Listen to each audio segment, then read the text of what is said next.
Hello everyone, Edward here. In this video today, I'll be diving into the biggest plant-based meat stock called Beyond Meat. This stock has been on a roller coaster ride lately and is hovering around 140 at the moment. I'll be sharing my analysis with you guys today, so please stick to the end of the video to see whether this stock is worth purchasing. In today's agenda, I'll first go through an overview of the company and what they do. Second, we'll talk about the CEO. Third, we'll go into the potential risk. We'll look at their financials and valuation. I'll let you guys know my thoughts and what I'll be doing with this stock. Before we begin, I ask you to please smash that like button down below for the YouTube algorithm.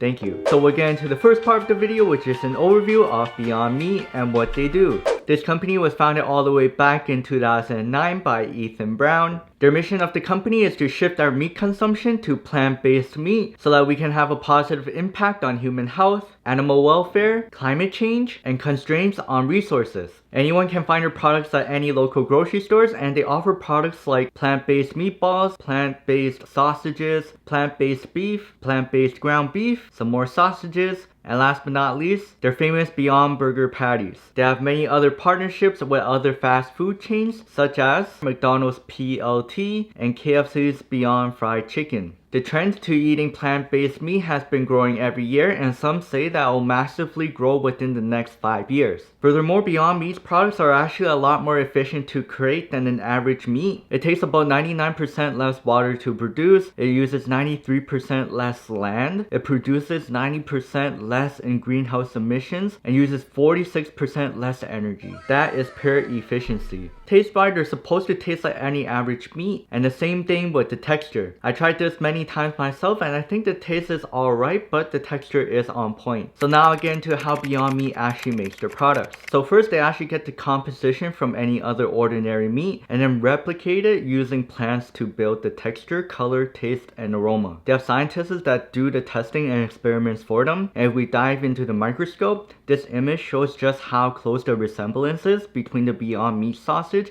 and a regular sausage. Now if we look at the image here, we can see just how close these two look. It literally looks like a patty, and you can't even tell a difference. Now we'll get into the purpose of the company because we gotta know why they're doing what they're doing. First is improving human health, and based on their facts, having a plant-based diet can reduce heart failure by 42%. Second, 18 to 51% of greenhouse gases are driven by livestock rearing and processing. This is something that they want to eliminate so that they can make a positive impact on the climate. The third issue that they want to solve is the global resource constraints. About 78% of agriculture land is used for livestock, including grazing land and cropland dedicated to the production of feed. And lastly, the most obvious one is that they want to improve animal welfare because about 60 to 70 billion farmed animals are reared for food each year. The company is currently growing like crazy at the moment, and I'll get into the numbers in just a second. If we look into the chart here, we can see retail customers such as Kroger, Target, Walmart, and Whole Foods. As for restaurants, we got A&W, Carl's Jr., Del Taco, and many others.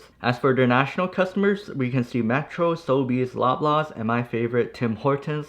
Fun fact, processed meat actually gives you a higher risk of actually getting cancer. So the next time you think about eating Spam or a hot dog, think again. Now we'll get into the second part of the video, which is about the CEO. We can't always just talk about the product or service because the leadership and the boardroom is the most important asset in the company. Ethan Brown is the founder and CEO of the company. At a very early age, he understood his why and his purpose. Affiliate link down below. He grew up at a farm, and like any other American kid out there, they grew up eating meat. However, as he was growing older, he understood that this isn't ethical because he actually lived with the animals. In addition to this, he also cares about the environment, and before Beyond Meat, he actually worked for a clean energy company. During that time, he actually found out that a piece of meat can actually be replicated with plants, and when this clicked, it was go time. With these two important problems that spoke to his heart, which is meat and environment, Beyond Meat was born. Ethan said that their main advantage at Beyond Meat is that they're always innovating and also researching to try to make their food better. They have a program in their company called the Beyond Meat Rapid Relentless Innovation Program.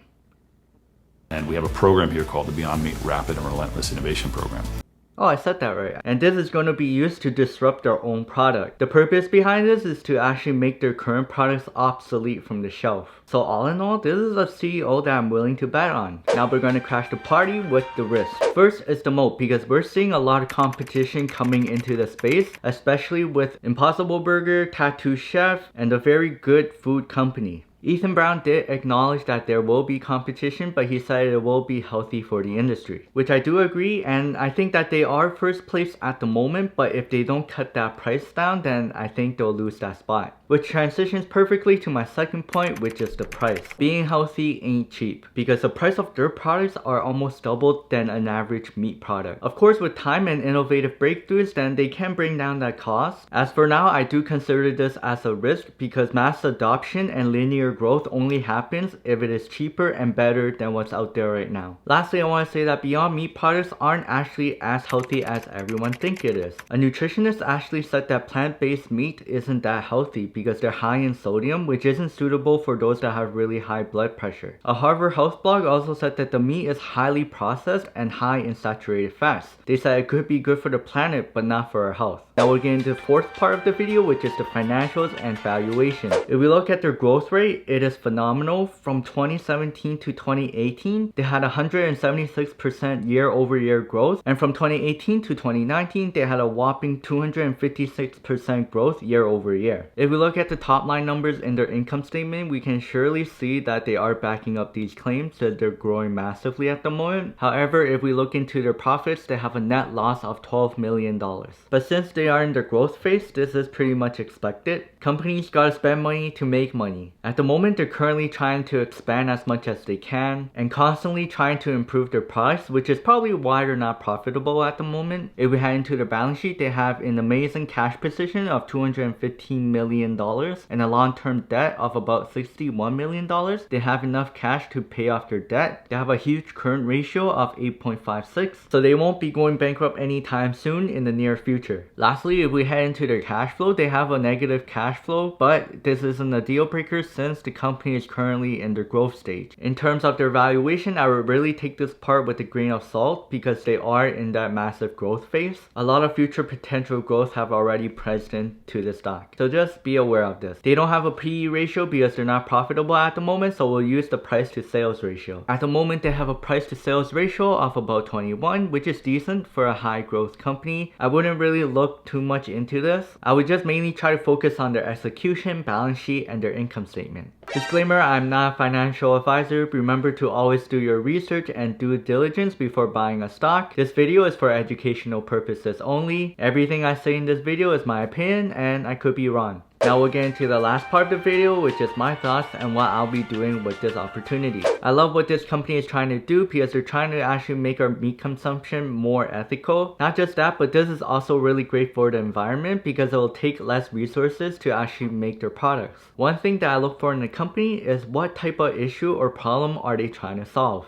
How big is it and what are the potentials? In my opinion, I think this is going to be huge because they're trying to disrupt the way we eat, and this hasn't really been done in the last century. They're constantly innovating within their company, and that is something that I admire because innovation is key. The CEO also clearly understands his passion and why he's doing what he's doing. The only problem is the cost of their product because personally, I can't shift my meat consumption to plant-based because it is way too expensive. I said this already, but I think it is very crucial because mass adoption only occurs if the price of the product is cheaper than what's out there right now. In addition to all this, they also have to make their products a lot healthier to the consumers because based on what I read, there isn't much of a difference between the health benefits between the Beyond Meat and an average meat. However, in the end, I am interested in purchasing this stock, maybe around 120 to 130. Otherwise, I'm fine with just putting this stock on my watch list. Now we'll get into the bonus clip, which is tip of the day, and the tip of the day is constantly learn. Not the most exciting tip today, but it is something that I think everyone should be doing. To be honest, I thought that once I was finished school, I would never need to learn again and just do a regular 9-to-5 job every single day. However, once I picked up investing a couple years ago, I swear I learned way more than